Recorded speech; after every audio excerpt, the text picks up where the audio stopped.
श्री नरेंद्र मोदी जी के नाम का समर्थन करता हूं।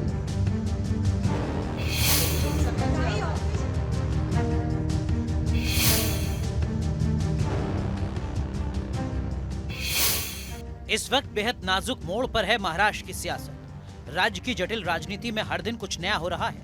लोकसभा चुनाव के रिजल्ट के बाद अब विधानसभा चुनाव के लिए पॉलिटिकल माइंड गेम शुरू हो चुका है। इस पॉलिटिकल माइंड गेम में हर कोई बढ़त बनाने में जुटा है। अहम सवाल है कि महाराष्ट्र के पॉलिटिकल माइंड गेम में कौन हावी। महाराष्ट्र में विधानसभा चुनाव सितंबर में हो सकते हैं, लेकिन इसकी पटकथा अभी से लिखी जाने लगी है। राज्य की सियासत करवट ले रही है और परिवार के बीच सियासी विरासत की सबसे बड़ी जंग लड़ी जा रही है बारामती में। लोकसभा चुनाव में सुप्रिया सुले को मिली जीत के बाद शरद पवार गुट का कॉन्फिडेंस हाई है। अजीत पवार को फिर पटकनी देने की बड़ी तैयारी की गई है। क्या विधानसभा चुनाव में भतीजे से मिलेगी शरद पवार को चुनौती? राष्ट्रवादी कांग्रेस पार्टी जिंदाबाद, जिंदाबाद। पार्टी तोड़कर अजीत पवार ने चाचा शरद पवार के पॉलिटिकल करियर को खत्म करने की कोशिश की। अब बारी चाचा की है। चाचा शरद पवार ने इसके लिए चक्रव्यूह रचना शुरू कर दिया है। परिवार में एक दूसरे को पटकनी देने के फॉर्मूले पुराने हैं। खबर है कि अजीत पवार के खिलाफ बारामती में उनके भतीजे योगेंद्र पवार को उतारने की रणनीति बनाई जा रही है। इसके अलावा अजीत पवार गुट के विधायकों को भी वापस लाने की तैयारी की जा रही है। वैसे लोकसभा चुनाव में अजीत पवार गुट को बड़ा झटका लग चुका है।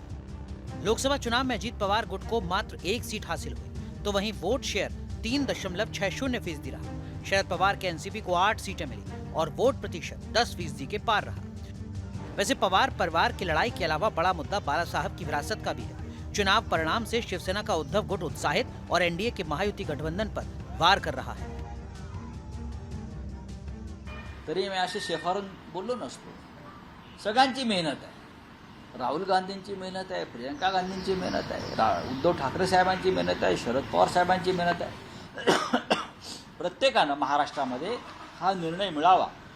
लोकसभा चुनाव में दोनों शिवसेना के प्रदर्शन के आंकड़ों पर गौर किया जाए तो शिंदे गुट वाली शिवसेना को 7 सीट मिली। पार्टी का वोट प्रतिशत 12.95%। वहीं उद्धव की पार्टी को 9 सीट मिली और पार्टी का वोट प्रतिशत 16.72% रहा।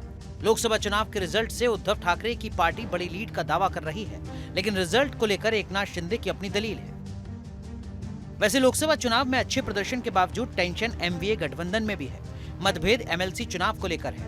कांग्रेस ने उद्धव ठाकरे पर बिना चर्चा किए उम्मीदवारों के ऐलान का आरोप लगाया। सीटों के लिहाज से कांग्रेस इस चुनाव में सबसे बड़ी पार्टी बनकर उभरी है। कोई नाराजगी नहीं है और कोई अनबन भी नहीं है। अभी सब सांसद उनको मिल रहे हैं, सब चर्चा हो रही है। मूल सब्जेक्ट है कि बात तो होगी, बात जाएंगी कहाँ। कुल मिलाकर महाराष्ट्र की सियासत में इस वक्त बहुत कुछ हो रहा है। अभी राज्य में विधानसभा चुनाव में काफी वक्त है, लेकिन अभी से इसकी आहट सुनाई देने लगी है। Team news nation. Shri Narendra Modi ji के नाम का समर्थन करता हूं।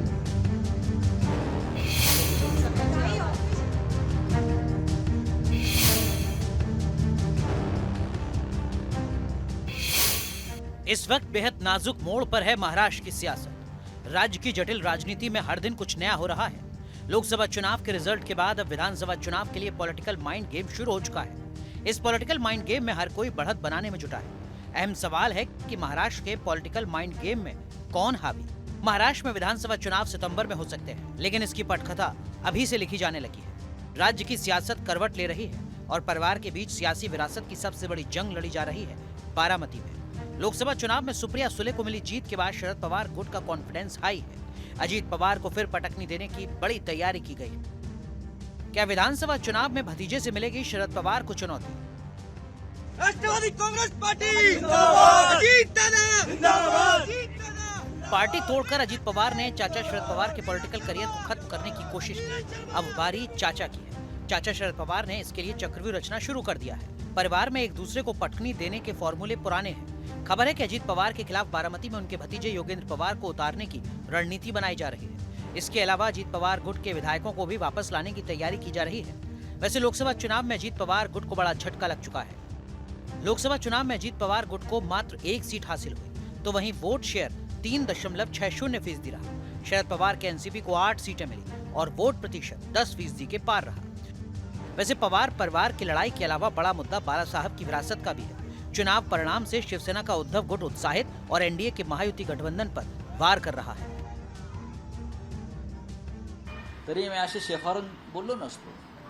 सगळ्यांची मेहनत आहे. राहुल गांधींची मेहनत आहे, प्रियंका गांधींची मेहनत आहे, उद्धव ठाकरे साहेबांची मेहनत आहे, शरद पवार साहेबांची मेहनत आहे. प्रत्येकानं महाराष्ट्रामध्ये हा निर्णय मिळावा. लोकसभा चुनाव में दोनों शिवसेना के प्रदर्शन के आंकड़ों पर गौर किया जाए तो शिंदे गुट वाली शिवसेना को 7 सीट मिली. पार्टी का वोट प्रतिशत 12.95%. वहीं उद्धव की पार्टी को 9 सीट मिली और पार्टी का वोट प्रतिशत 16.72% रहा. लोकसभा चुनाव के रिजल्ट से उद्धव ठाकरे की पार्टी बड़ी लीड का दावा कर रही है, लेकिन रिजल्ट को लेकर एकनाथ शिंदे की अपनी दलील है. वैसे लोकसभा चुनाव में अच्छे प्रदर्शन के बावजूद टेंशन एमवीए गठबंधन में भी है. मतभेद एमएलसी चुनाव को लेकर है. कांग्रेस ने उद्धव ठाकरे पर बिना चर्चा किए उम्मीदवारों के ऐलान का आरोप लगाया. सीटों के लिहाज से कांग्रेस इस चुनाव में सबसे बड़ी पार्टी बनकर उभरी है. कोई नाराजी नहीं और कोई अनबन भी नहीं है. अभी सब सांसद उनको मिल रहे हैं, सब चर्चा हो रही है. मूल सब्जेक्ट है कि बात तो होगी, बात जाएंगी कहाँ. कुल मिलाकर महाराष्ट्र की सियासत में इस वक्त बहुत कुछ हो रहा है. अभी राज्य में विधानसभा चुनाव में काफी वक्त है, लेकिन अभी से इसकी आहट सुनाई देने लगी है. Team news nation.